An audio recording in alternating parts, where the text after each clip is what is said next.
My parents laughed at my online business for years, until I made $1.2 million and left their golden girl speechless at her own graduation party. My name is Aiden. I'm 31, and if there's one thing I've learned about family, it's that they'll support you the most, unless your success makes them uncomfortable. I never took the standard route. While the majority of my relatives were away at university studying law, medicine, or whatever else would get them a LinkedIn badge and parental bragging rights, I was holed up in my childhood bedroom, creating an e-commerce brand out of thin air. Initially, the company only sold bespoke phone cases, then t-shirts. Then it snowballed. While they were submitting resumes and praying for internships, I was doing taxes for an LLC and managing 6 figures of merchandise. But, according to my mother, I was still between jobs. That's how I was presented at weddings and reunions. This is Aiden, he's figuring things out. As if my company didn't exist until someone in a suit claimed it did. The graduation celebration that broke the camel's back was for Sophia, my cousin. She was 23, had just graduated from a prominent institution with a degree in international relations, and was the family's golden girl. You know the type. Class president, knows 3 languages, volunteers at shelters, and somehow looks like a Disney princess in every shot. Growing up, I never had any problems with her. To be honest, we were civil. Not particularly close, but yet not antagonistic. But Sophia always had this air about her, as if she wanted everyone to clap at the end of each phrase. Her parents, my aunt and uncle, fueled it. Every minor accomplishment was celebrated with a party, a framed award, a group SMS, and a Facebook album titled, Sophia's Big Moment. When I received the invitation to her graduation celebration, I knew what to expect.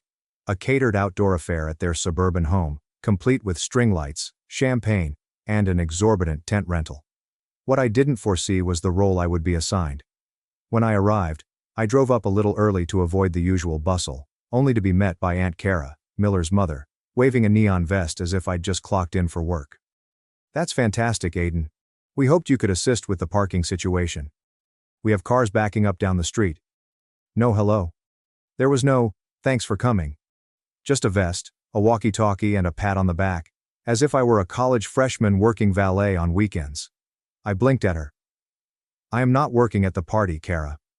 I came to celebrate." She laughed as if I had told a joke. "Please help us out for an hour or so. You're skilled at logistics, correct? Your small internet thing?" I should have gone away then. I should have given her the vest and told her no. But something in me, probably my cursed familial loyalty, made me accept it. I spent the first 90 minutes of the party waving SUVs into grass patches and assisting elderly relatives with their walkers over difficult terrain. Nobody relieved me. Nobody brought me a drink. When I eventually sat down at one of the fold-out tables in the rear, sweaty and dusty, the genuine celebration had already begun. There was a large banner across the yard that read, "Congrats, Sophia," in sparkling gold. A red ribbon was placed over the driveway gate, which appeared to be disguising a brand new Kia Soul. Guests gathered around the cake table to sip beverages and dine. My mother, who was seated front and center, gave me a half-hearted wave, as if she had raised Sophia herself. I noticed my name scrawled on a paper place card hidden beneath a beautiful fern in the buffet line, distant from the main tables. Sophia was shining. She wore a white outfit that reflected light with every movement, and she moved from table to table as if she were running for office. When a microphone was delivered to her, she tapped it dramatically before laughing. "I just wanted to thank everyone for coming," she said, raising her champagne flute. "It means so much to be surrounded by people who value hard work and real education, especially in a time where it's so easy to get distracted by online hobbies." She smiled straight at me. The pause was intentional. The delivery was razor sharp. And how did they react? Laughter. Actual laughing. My uncle snorted. My cousin Jason spit out a sip from his drink. Even my mother gave a tight, ashamed smile, as if she had been caught trying not to laugh but couldn't stop herself. I felt heat rising up my neck. I glanced at the condensation pouring down my untouched drink, trying not to react. "Not yet," Sophia continued, oblivious. Or perhaps just brave.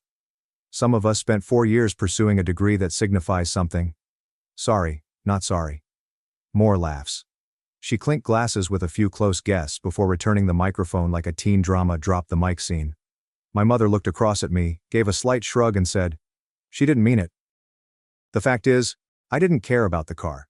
I didn't care about the banner, the speech, or the fact that every photo was taken with me cropped out in the backdrop, standing by the hedge like a forgotten waiter. What hurt was the years of silent dismissals, smirks when I attempted to describe my job. My own mother would skip over my updates to discuss which of Sophia's lecturers formerly worked for the State Department. But, as I sat there with dust on my sneakers and a drink in my hand, something inside me moved. I waited until the last toast was given, the clapping subsided, and people began to go toward the dance floor, where a Bluetooth speaker was playing top 40 songs. I stood up, brushed off my clothes, and made my way up to the main table, where Sophia and her friends were posing for photos next to the car, still high from the ovation. "Hey Sophia," I said casually, loud enough for the close audience to hear. She paused mid-laugh, evidently not expecting me to reply. "Yeah?" she questioned, her eyes narrowing. I raised my glass and grinned. "Just wanted to say congrats. Really. Must feel great knowing your degree got you here, and it's awesome that your family supports you so much." I took a large sip. My little online hobby just cleared $1.2 million this year. But hey, nice Kia. Silence. Sophia's smile froze. Someone behind her dropped a fork. My uncle's mouth dropped open. My mother blinked twice as if she couldn't process the words. I did not wait for their reactions to subside. I simply nodded, turned on my heel and walked away toward the gate. The last thing I heard was someone whispering, "Wait. What did he say?" And I had no intention of staying for what happened next. As I walked down the gravel road to my car, I could feel the stairs piercing my back like heat bulbs. I did not turn around. I did not need to. I had played my part. I had spoken everything I needed to say, and I knew that small mic drop moment would reverberate throughout the gathering like a pebble on still water. The fact is, I hadn't planned on saying anything. I actually hadn't. However, years of being the family's quiet afterthought, the one who got the short end of the talk and the long list of favors, had finally added up. And Mallory's arrogant little jab? That was the last straw. When I got into my car and drove away, no one came after me. Not yet. But by the time I arrived home, parked in front of my stylish 3-bedroom house, which I purchased outright last year, my phone had already started buzzing. First came the texts. One from my mother. "That was uncalled for, Aiden. You embarrassed the entire family." Then another. "We'll chat later. Please do not make a big deal out of it." Then Aunt Kara asked, "Was that really necessary?" Sophia worked hard to earn her degree. You are not the only one having accomplishments. I didn't respond. I turned off my phone, dropped it on the kitchen counter, and let the silence of my home wash over me. That night, I got the best sleep I'd had in months. The aftermath occurred in waves over the next 2 days. Monday morning, I opened my business email and discovered 3 fresh interview requests. Apparently one of Mallory's friends looked up my company after the party and was really happy with what we'd accomplished. Built, not fallen into. This isn't some minor online activity. That word meant something to me. A month ago, I might have forwarded the inquiries to my assistant. What about now? I took the calls myself. For once, I wanted others to hear my story. Tuesday evening, my mother arrived at my door. She didn't text me first. She just rang the doorbell, clutching a Tupperware container, as if it was still 2006 and I was a college student in need of lasagna and life counsel. I opened the door slowly. "Hey," she said a little too quietly. "I brought dinner." I stepped back and motioned her in. She hovered in the entrance, surveying the living room as if it were the first time she'd seen it. The minimalist furniture, local art pieces, and smart lighting. All of it screamed success in a language she had never bothered to understand. "You've done well for yourself," she finally replied. "Yeah," I replied. "I have." She placed the Tupperware on the countertop. "You embarrassed Sophia and the entire family. She is devastated." I folded my arms and leaned on the kitchen island. "Mom, she mocked me in public. I did not start anything, I finished it." "But $1.2 million. She stated it like it was a sin, as if saying it aloud would call an IRS demon. "It's the truth." She stopped, her jaw stiff. "Why haven't you told me?" I laughed, not unkindly. "I did. You simply never wanted to hear it. You liked the version of myself that needed assistance. That fits into your tiny story. Aiden, the dropout, is still trying to figure things out. You could pity me. But I stopped needing it a long time ago." She sat down hard, as if my words had knocked the wind out of her. I wasn't trying to pity you, she added quietly. No? I asked. So, why was Sophia always so motivated, while I was just the kid who made stickers in his room? She did not have an explanation for that. Instead, she explained, Sophia's looking for work, you know. Nothing has come through yet. I grinned tightly. So the actual degree didn't open every door after all? That earned me a scowl. Don't be cruel. I am not. I'm just tired of pretending. I have not earned a place in this household. She stood up and brushed phantom crumbs from her blouse. She wants to apologize, she muttered. Does she? I raised an eyebrow. She said she went too far. I did not respond since I didn't believe it. Not yet. Later that night I looked at my phone for the first time since Saturday. Sophia's text sat unread. Hey, about the party. I shouldn't have said what I said. That was messed up. Can we talk? I stared at it for a long time, not because I didn't know what to do, but because the power dynamic had shifted, and everyone knew it. For years, they assumed I was the man scraping by on Wi-Fi and a dream. No, I was the one who developed an empire while they weren't looking. The following weekend, however, was when things really began to spin out of control. Aunt Kara called me directly. There's no warning. Just a voicemail. Aiden, I need to talk to you about something important. We've run into a bit of a financial situation. I didn't want to bring this up, but your uncle's hours got cut, and the lease on Mallory's new car isn't exactly manageable. I know things got tense, but we're still family, right? That's when something clicked. They weren't simply humiliated. They wanted something. I listened to the voicemail twice, not because I wanted to hear what she said again, but because I couldn't believe how quickly the tone changed. Just days before, I'd been the family joke in a vest, directing automobiles into grassy areas. Now I was at the emergency exit. I did not call Aunt Kara back right away. I didn't even respond. I let it rest, leaving her to wonder if I had heard it. Allow the discomfort to increase. I recognized this pattern. It was predictable. First the derision, then the stillness, then the sudden tenderness and the, "we're still family" line, as soon as they needed a favor.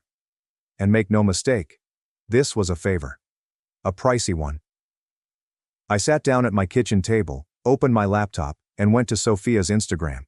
She'd shared a carousel of photos from the party, including the banner, speeches, and the keys to her new automobile, with a comment, "To new beginnings and real work that makes a difference." Right. Real work. That phrase again. I browsed through the comments and saw dozens of likes from extended family, acquaintances, and former classmates. A handful of them tagged her and expressed how amazing she was. One of them even said, "Can't wait to work with you at the embassy." That made me smirk. I knew Sophia hadn't received a single job offer. Not because she told me, but because my mother had accidentally let it slip while half defending her in my kitchen.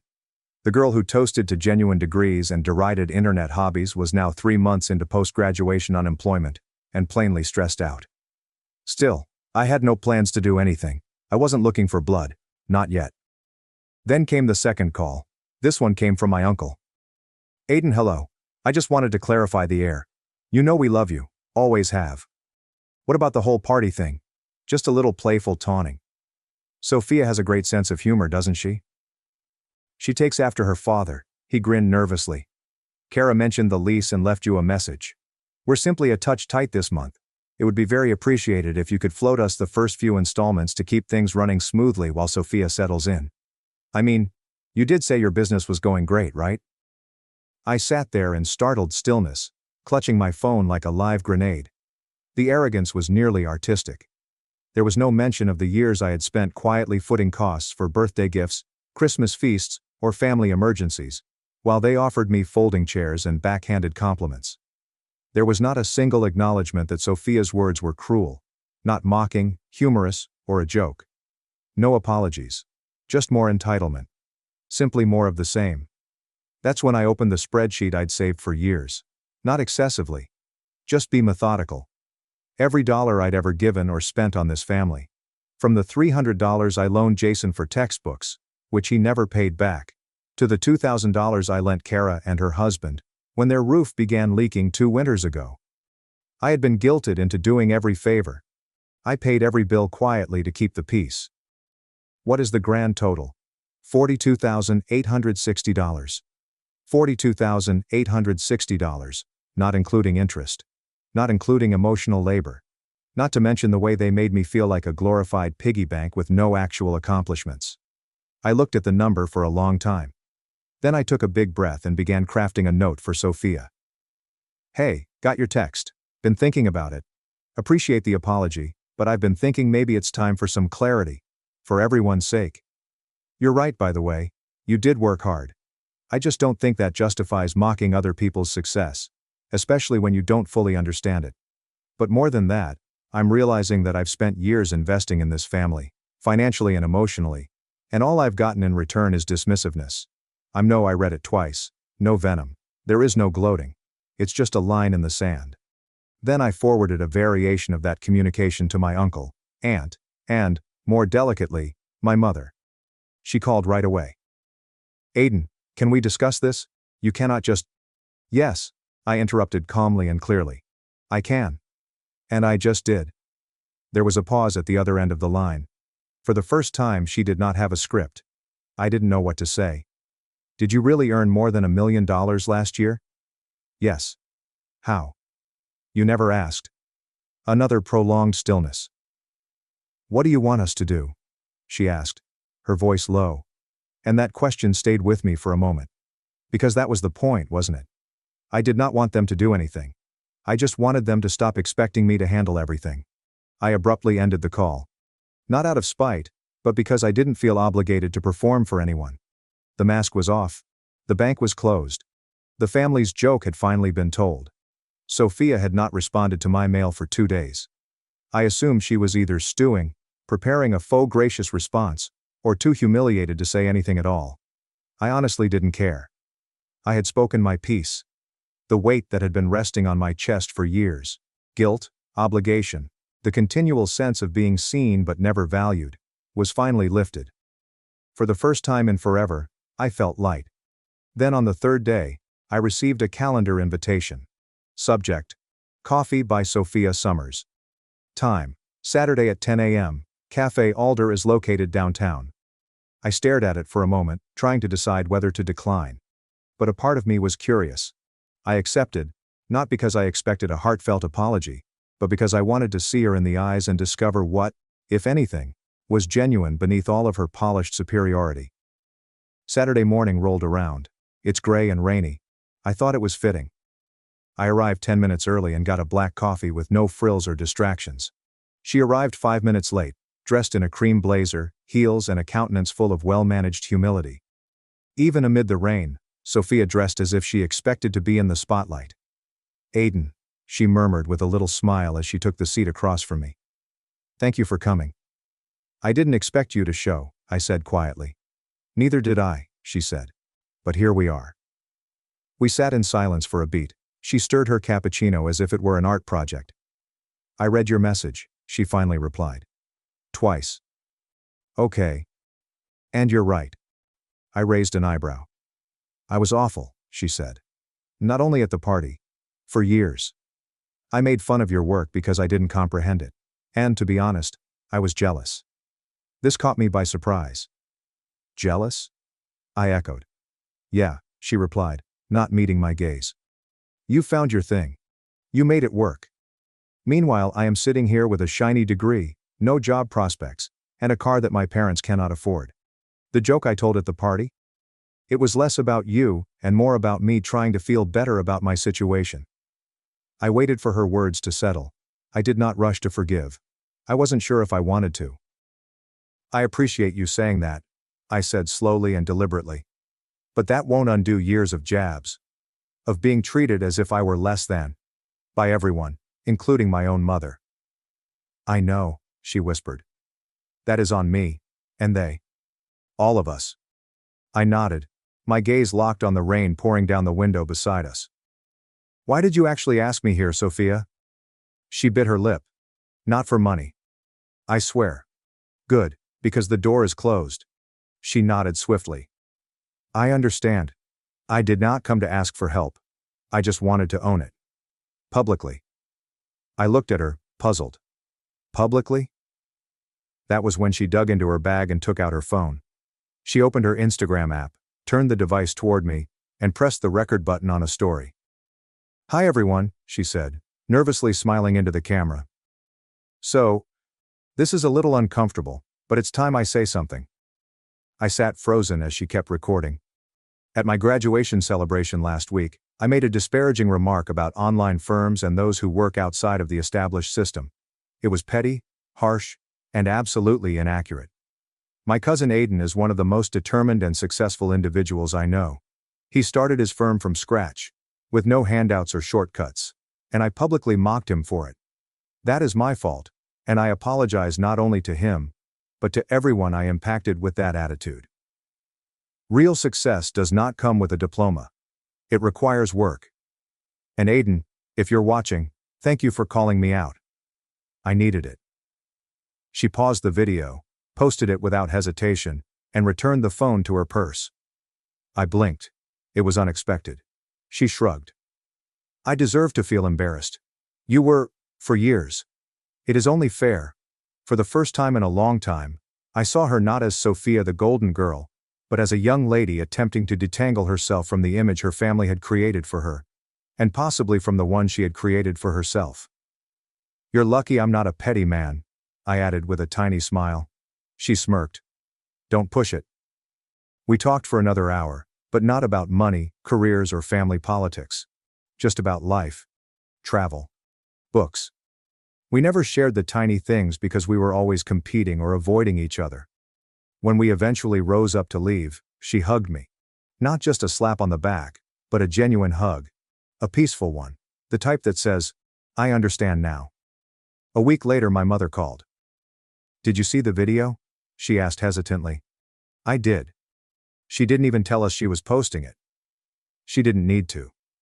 "I'm proud of you," she murmured, her voice thick with a hint of remorse. "And I apologize for how I discussed your work, for not listening, for not asking." I did not gloat. I did not say anything. I simply said, "Thank you." The next family gathering occurred a month later. Uncle Rob had a 4th of July BBQ. I showed up in jeans and a polo, as usual, but this time I wasn't handed a vest or asked to service the ice machine. Instead, Sophia strolled up, handed me a plate full of food and said, "You're sitting with me." So I did. There was no speech, no banner, no toast, just laughs, stories, and a strange sense of equilibrium I hadn't had in years. When someone inquired what I did for a living, Sophia was the first to respond. "He manages a multi-million-dollar web brand. It's absolutely insane. You should see his setup." The silence that followed was lovely. No snorting, no smirking, simply impressed nods and follow-up questions. I responded to a couple, smiled nicely, and kept the rest to myself. Because they wanted to know, and I didn't need them to. The Kia was finally returned. Sophia began working for a nonprofit organization, doing actual work that was important to her, not her parents. Aunt Kara and Uncle Rob have stopped calling me for handouts. My mother still doesn't understand what I do, but she now brags about me as if I invented the internet. I still have that spreadsheet, not out of bitterness, but as a reminder of where I came from and what I no longer owe. They say that prosperity is the best form of vengeance. I believe that greater clarity is preferable. After all that noise, stillness is the loveliest sound. Thanks for watching and diving into this wild family drama with me. If you love Reddit family drama, don't forget to subscribe and turn on notifications so you never miss the next one.